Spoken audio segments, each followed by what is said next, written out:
Дурут салам, как вы поживаете? Не очень хорошо, но хорошо. Um, the big fight. So, Charles Do Bronx Oliveira versus Dustin Poirier. This one is very tough, so I might do this in installments. They're closer than you think on striking, although Dustin Poirier is probably a bit more powerful and a bit better. Fucking Oliveira's striking game has come a long way, and he gets a lot of leverage with that reach advantage. He also has the advantage in the guard position, being a third degree Brazilian Jiu-Jitsu black belt. Poirier is, I believe, a black belt in Brazilian Jiu-Jitsu as well. And so if he can pass a third degrees guard, which is a bit easier because you're going no gi versus gi where there's handles everywhere, and if you're a third degree, all you have to do is imagine a wrinkle in a gi, and that guy is going to be able to. The difference between a third degree Brazilian Jiu-Jitsu black belt and a second degree Brazilian Jiu-Jitsu black belt and a first degree Brazilian Jiu-Jitsu black belt is pretty substantial. It's pretty substantial control in the guard. It's like a third degree black belt in judo versus a first degree. It's all about controlling weight and momentum, and a first degree is going to have a harder time throwing a third degree because a third degree just kind of knows how to stand. Well, you put that on the ground, and he broke Tony Ferguson's arm. That arm bar was one of the smoothest and tightest, and and he was a nice guy. With Tony Ferguson going back, Tony Ferguson didn't tap, so he went to tap or snap, and what I saw on the ground from Oliveira, mind you, Tony Ferguson's unconventional, and Poirier is going to be a bit more conventional, but what I saw on the ground was enough for me to be like, this. And so then I watched a lot of third degree Brazilians take on other people, and you do see that there is a substantial gap in control from a third degree Brazilian versus anyone else. So, but moving on to Dustin Poirier, his game is about as tight and solid of a game as you can get. If you rank him one to Habib, he is like, just under Habib, and he's using using more top control and then using the cage.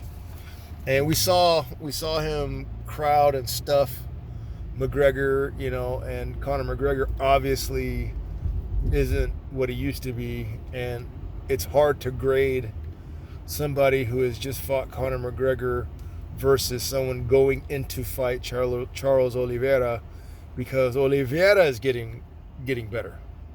He's getting better. So McGregor is who he is. He is who he is. If he doesn't get you early, then all you got to do is kind of take him late, and then he taps like chicken. Okay? Khabib taught us that. And every time so here's my process. I take a look at two fighters, and I see what they like to do, and then I see what they don't like to do. And then I think of the other fighter, what they like to do poses a problem with the other guys, what they don't like to do. And Oliveira and Poirier will stand and throw near elite. Those guys, the striking especially the punches are just getting so good from those two guys. So it's just a joy to see them kind of develop their game and take another step forward. And, and then you're like, okay, so obviously the advantage on the ground, in guard, that is, Oliveira has got Poirier in guard, goes to Oliveira, and it's substantial. It is a substantial advantage. But then you're like, if Poirier is using top control and implementing, that aspect of judo and sambo, most notably, a lot of people aren't going to know the full judo handbook, so they're only going to see that kind of hard pass top control from sambo, and namely, Khabib Nurmagomedov. And just to say it for all of the Islamic brothers, Khabib Nurmagomedov. It's just beautiful to see Poirier's game go to that level. Use the cage as a force multiplier, control the hips, and then just really bury. That's sambo. That's top game sambo, guard game Brazilian jiu-jitsu. I got you in my guard. I do this with my hips. I use your momentum, and then I go for a sweep or a cross. To me, the most Brazilian thing in the world is an uma palada. Uma palada, it means no worries. I either got you a triangle choke this way, or I go for an entangled arm that way. But don't worry. I just put my foot down, I shrimp a little bit, I got you right back in the guard. And if you don't like it, then I'll kick your knee from out of you, and then I'll roll you on top. And then I go for an arm bar. Don't worry, it's okay if you start fighting out or hitchhike out of the arm bar. I'll put you back in the guard, and then we go right back into my uma palada.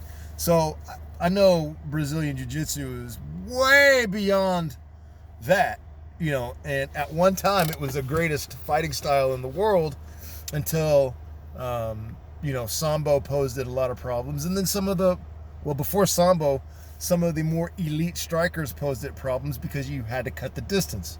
And if you can't get there, if they kick you in the head before you get there, I don't care how good you are in guard.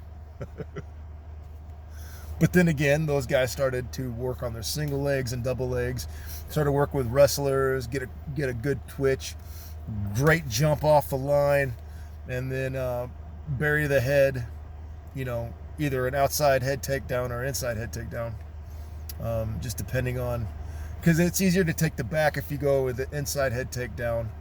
And one sneaky thing that I've noticed Brazilians do a lot now is they'll use great boxing. The guys, especially the better the boxing is, use great boxing, go with the head inside takedown, probably a single leg, just to lift them, get them off balance, and then try to go take the back. And it's nasty when they can do it. And guess who could do stuff like that? Charles Oliveira. Guess who also could do stuff like that? Dustin Poirier. So this is installment 1. This is just my opening thoughts on the fight. I'm sure everybody's going to want to know. And Khorda Hafiz. May the protector be with you, no matter who you call it.